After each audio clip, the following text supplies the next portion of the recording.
ফয়সাল সাহেবকে কেন ভোট দিবেন কোন? ফয়সাল সাহেবকে আমরা ভালোবাসি। ফয়সাল সাহেব দেশ লাগে অনেক কিছু করছে, এই কারণে আমরা ফয়সাল সাহেবকে ভোট দিতেছি। ফয়সাল সাহেবের মার্কা কি? ধানের শীষ। ধানের শীষে ভোট দিবেন আপনি শিওর? শিওর ভোট দিম। সবাই দিবেন? দিয়া বিপুল বসে ফাঁস করুন। আচ্ছা ঠিক এলগর সবাই ধানের শীষে ভোট দিব।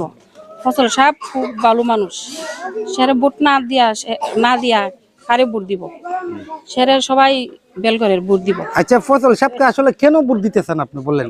আরো তো প্রার্থী আছে। অনেক ভালো মানুষ। কি কি করছে আপনাদের জন্য? আমরা রাস্তাঘাট মন্দিরের উন্নয়ন করে দিছে, মন্দিরে চূড়া দিয়ে দিছে, পূজা ফালি টাকা পয়সা দিয়ে অনেক উপকার করে।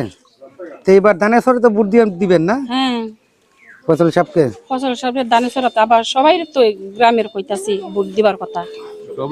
সবাই দিব। ফসল সাহেব আমাদের এলাকার অনেক উন্নতি করছে এবং জনগণের সেবা শান্তির জন্য শৃঙ্খলা বজায় রাখছে। আমাদের এলাকায় রাস্তাঘাট মন্দির এবং ঝগড়াঝাটি থেকে বঞ্চিত রাখছে। এলাকায় শান্তি শৃঙ্খলাই তেমনি চান। এখন আমরা এবার কিসে এই ভোট হিসাবে- দিবেন? আমরা ফয়সাল সাহেবের মার্কা কি বলেন? ধানের শীষ। ধানের শীষে ভোট দিবেন? জি। সাহেবরে কেন ভোট দিবেন? ভালোর জন্য ফয়সাল সাহেবকে ভোট দিম। সাহেব আপনাদের জন্য কি কিছু করছে এই পর্যন্ত? কিছু করছে, মানে রাস্তাঘাট করছে, মন্দিরের লাগে সাহায্য করছে, এই জন্য আমরা ধানের শীষে ভোট দিম। ঠিক আছে।